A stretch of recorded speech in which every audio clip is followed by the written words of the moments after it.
வணக்கம், நான் தான் Deena. Welcome back to Deena's kitchen. நம்ம சேனலுக்கு இந்த சாம்பார் பொடி மசாலா எப்படி பண்ணுறது பார்க்க போகிறோம். ஆல்ரெடி வந்து இந்த குழம்புத்தூள் எப்படி பண்ணுறது பார்த்துருக்கோம். அந்த குழம்புத்தூள் வந்து எல்லா கிரேவிக்கும், அதாவது எல்லா குழம்புக்கும் யூஸ் பண்ணுற அந்த பவுடர் தான் குழம்புத்தூள். இன்றைக்கி வந்து பர்டிகுலராக ஒன்லி ஃபார் சாம்பாருக்கு மட்டும் யூஸ் பண்ணுறது எப்படின்னு சொல்லி பார்க்க போகிறோம். இந்த சாம்பார் பொடி வந்து நீங்கள் எப்படி வீட்டில் யூஸ் பண்ண கேட்டிங்கன்னா நீங்கள் எப்படி நார்மலாக மிளகாத்தூள், தனியாத்தூள், மஞ்சத்தூள்லாம் போட்டு சாம்பார் பண்ணுவீங்களோ அதே மாதிரி பண்ணுங்கள். பண்ணுற டைமில் இந்த பவுடர் மசாலா ஜஸ்ட் லைட்டாக ஒரு டீஸ்பூன் அப்படி இல்லைனா தேவையான அளவுக்கு ஜஸ்ட் லைட்டாக மேலே போட்டு மிக்ஸ் பண்ணி எடுத்து சர்வ் பண்ணால் அந்த சாம்பாரோட வாசனை நல்லா சூப்பராக இருக்கும். இன்றைக்கி சூப்பரான ஸ்டைலில் ஹோட்டல் ஸ்டைலில் பர்டிகுலராக சொல்லி கொடுத்துருக்கேன். கண்டிப்பாக வீட்டில் ட்ரை பண்ணி பாருங்கள். இப்போ அந்த டிஷ்ஷுக்கு தேவையான பொருட்கள் பார்த்தலாமா? சாம்பார் பொடிக்கு தேவையான பொருட்கள்: முழுதனியா 5 டேபிள் ஸ்பூன், கடலைப்பருப்பு 1 டேபிள் ஸ்பூன், துவரம்பருப்பு 1 டேபிள் ஸ்பூன், உளுத்தம்பருப்பு 1 டேபிள் ஸ்பூன், சீரகம் 3/4 டீஸ்பூன், மிளகு 1/2 டீஸ்பூன், வெந்தயம் சிறிதளவு, காஞ்ச மிளகாய் 8 நம்பர், தேங்காய் எண்ணெய் சிறிதளவு, கருவேப்பிலை 2 காம்பு, தேங்காய் 1 பத்தை. இதுதாங்க இந்த ப்ரிப்பரேஷன் தேவையான பொருட்கள். ஃபஸ்ட் நம்ம என்ன பண்ணோம்னா, நம்மக்கிட்ட இருக்க இந்த கடலைப்பருப்பு, உளுத்தம்பருப்பு, துவரம்பருப்பு எல்லாத்தையும் வந்து நல்லா ஸ்லோ ஃப்ளேமில் கோல்டன் ப்ரௌனில் வறுத்துடுறோம். அதே டைமில் வந்து நீங்கள் மற்ற ஸ்பைசஸோடு மிக்ஸ் பண்ணி வறுக்கக்கூடாது. ஏங்கிட்டனா இந்த கடலைப்பருப்பு வந்து உங்களுக்கு மாவு தன்மை கொடுக்கும். ஸோ அதனால் வந்து நீங்கள் எப்போவுமே தனியாக தான் வறுத்து யூஸ் பண்ணணும். இதுக்கு பிறகு உளுத்தம்பருப்பு, இதுக்கு பிறகு துவரம்பருப்பு, இந்த 3 பருப்பும் இதில் ஆட் பண்ணுறோம். இதில் வந்து உளுத்தம்பருப்போட ரேஷ் வந்து கம்மியாக இருக்கும், சரிங்களா? ஸோ இப்போ இந்த மாதிரி ஸ்லோ ஃப்ளேமில் எந்த அளவுக்கு நல்லா பொன்னிறத்தில் வறுக்க முடியுமோ வறுத்துருங்க. இப்போது இந்த கடலைப்பருப்பு, உளுத்தம்பருப்பு, துவரம்பருப்பு ஒரு ஈவனாக வந்து நம்ம வந்து வறுத்துருக்கோம். வறுக்கிறது வந்து ரொம்ப இம்பார்ட்டன்ட். அதே டைமில் ஸ்லோ ஃப்ளேமில் நான் சொன்ன மாதிரி நல்லா வறுத்தெடுத்தாச்சு.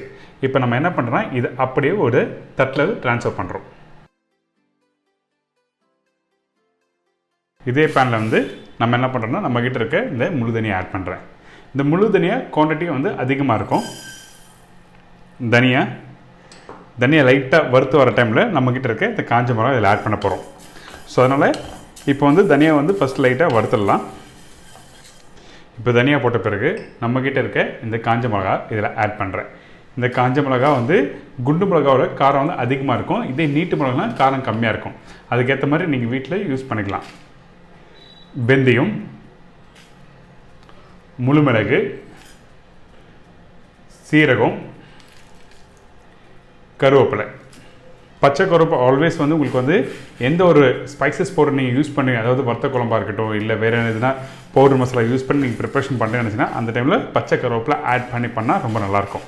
அதனால தான் வந்து எப்போவுமே பச்சை கருவேப்பிலை ஆட் பண்ணி தான் நான் ப்ரிப்பரேஷன் கம்ப்ளீட் பண்ணுவேன். அதோட ஃப்ளேவர் நல்லா எடுத்து கொடுக்கும். அதனால தான் பச்சை கருவேப்பிலை ஆட் பண்ணுறேன். இப்போ இந்த பச்சை கருவேப்பிலை, காஞ்ச மிளகாய், மிளகு, சீரகம் எல்லாத்தையும் நல்லா வறுத்துட்டு, இந்த பவுடர் மசாலா பார்த்தீங்கன்னா பர்டிகுலர் சாம்பாருக்கு மட்டும் யூஸ் பண்ணுற பவுடர். நம்ம ஆல்ரெடி வந்து குழம்புத்தூள் பண்ணியிருக்கோம். அந்த குழம்புத்தூள் வந்து ஆல் பர்பஸ் பவுடருக்காக யூஸ் பண்ணியிருப்போம். அதாவது எல்லா குழம்புக்கும் யூஸ் பண்ணுற அந்த பவுடர் வந்து நம்ம ப்ரிப்பரேஷன் பண்ணியிருப்போம். ஆனால் இந்த ஸ்பைசஸ், இந்த கடலைப்பருப்பு, உளுத்தம்பருப்பு, துவரம்பருப்புலாம் வச்சு பண்ணுறது வந்துங்கன்னா ஒன்லி ஃபார் சாம்பார்.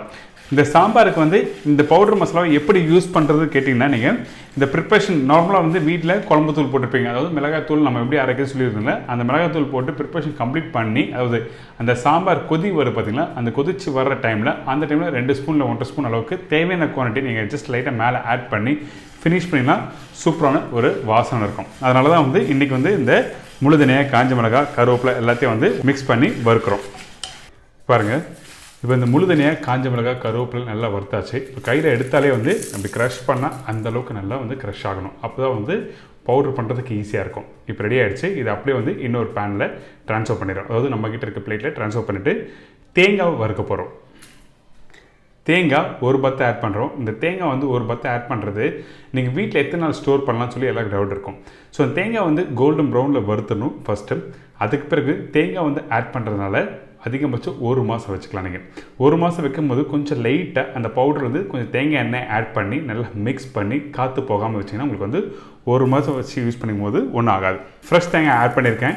இதில் வந்து நீங்கள் தேங்காய் வந்து நம்ம ஆல்ரெடி நம்ம வந்து ஒரு நாள் முன்னாடியே உடச்சி வச்ச தேங்காய் யூஸ் பண்ணணுமா கேட்டிங்கன்னா அப்படி யூஸ் பண்ணக்கூடாது. ஃப்ரெஷ்ஷாக தேங்காய் உடச்சி அதுக்கப்புறம் இந்த மாதிரி திருவி நீங்கள் வறுத்து எடுத்துடணும். இப்போ தேங்காய் நல்லா ட்ரையாக இருக்குது. இப்போ பார்த்தீங்களா, இந்த தேங்காய் வந்து கையில் எடுத்துனா அந்த ஈரப்பதம் இருக்காது. ஸோ அதனால் இந்த மாதிரி நல்லா வறுத்திங்கன்னா கையில் அப்படி க்ரஷ் பண்ணும்போது லைட்டாக அந்த தேங்காய் வந்து க்ரஷ் ஆகும். ஸோ இப்போ நல்லா வந்து ட்ரை பண்ணியாச்சு. இப்போ இந்த தேங்காவும் இதில் ஆட் பண்ணி நம்ம என்ன பண்ண போறோம்னா கொஞ்சம் சூடு ஆறுன பிறகு பவுடர் பண்ண போகிறோம். இப்போ நம்மக்கிட்ட இருக்க இந்த கடலைப்பருப்பு, துவரம்பருப்பு, இந்த மசாலா, அது முழுதனியா எல்லாமே இருக்கு பார்த்தீங்களா, இது எல்லாத்தையும் வந்து நல்லா பவுடர் பண்ணிவிட்டு இதுக்கப்புறம் வந்து நம்ம என்ன பண்ண போறோம்னா கொஞ்சம் ஒரு ட்ராப் தேங்காய் எண்ணெய் ஆட் பண்ண போகிறோம். அந்த தேங்காய் எண்ணெய் எதுக்கு ஆட் பண்ண சொல்லியிருக்கேன் நான். இந்த தேங்காய் எண்ணெய் வந்து அந்த வாசனை அப்படியே வந்து ஸ்டே பண்ண வைக்கிறதுக்காக மட்டும்தான் தேங்காய் எண்ணெய் ஆட் பண்ணுறோம். தேங்காய் எண்ணெய் அதே டைமில் அதிகமாக ஆட் பண்ணக்கூடாது. ஜஸ்ட் லைட்டாக ஒரு ட்ராப் ஆட் பண்ணால் மட்டும் போதும். இப்போ இதை பவுடர் பண்ணிட்டு உங்களுக்கு காமிக்கிறேன். இப்போ நல்லா மிக்சியில் பவுடர் பண்ணி ரெடி பண்ணி வச்சுருக்கோம் இந்த சாம்பார் பொடி மசாலா.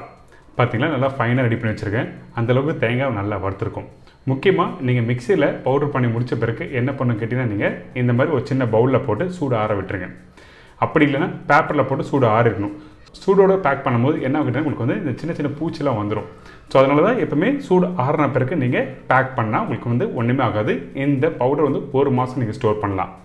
இதுக்கு பிறகு நம்ம என்ன பண்ண போகிறோம்னா நம்மக்கிட்ட இருக்க இந்த தேங்காய் எண்ணெயை ஜஸ்ட் லைட்டாக ஒரு 2 ட்ராப் அளவுக்கு ஆட் பண்ணுறோம். அதிகமாக ஆட் பண்ண வேண்டாம். இப்போ பாருங்கள், இந்த தேங்காய் எண்ணெய் இதில் போட்ட பிறகு நல்லா மிக்ஸ் பண்ணுங்கள். நல்லா மிக்ஸ் பண்ணிவிட்டு அதுக்கப்புறம் ஒரு டைட்டான ஒரு பாக்ஸில் போட்டு நீங்கள் ஸ்டோர் பண்ணினா இந்த பவுடர் மசாலா உங்களுக்கு கெட்டு போகாது, நல்லா வாசனையாக இருக்கும். இப்போ இந்த சாம்பார் பொடி மசாலா எப்படி பண்ணுறது எல்லாருக்கும் தெரிஞ்சிருக்கும். என்னங்க இப்போ இந்த சாம்பார் பொடி மசாலா எப்படி பண்ணுறது எல்லாருக்கும் ஈஸியாக தெரிஞ்சிருக்கும். கண்டிப்பாக வீட்டில் ட்ரை பண்ணி பாருங்கள். மறக்காமல் உங்கள் ஃபீட்பேக் கொடுங்க. இதே மாதிரி நாளைக்கு இன்னொரு சூப்பர் டிஷ்ஷஸ் சந்திக்கிறேன். நன்றி, வணக்கம். See you, bye, take care.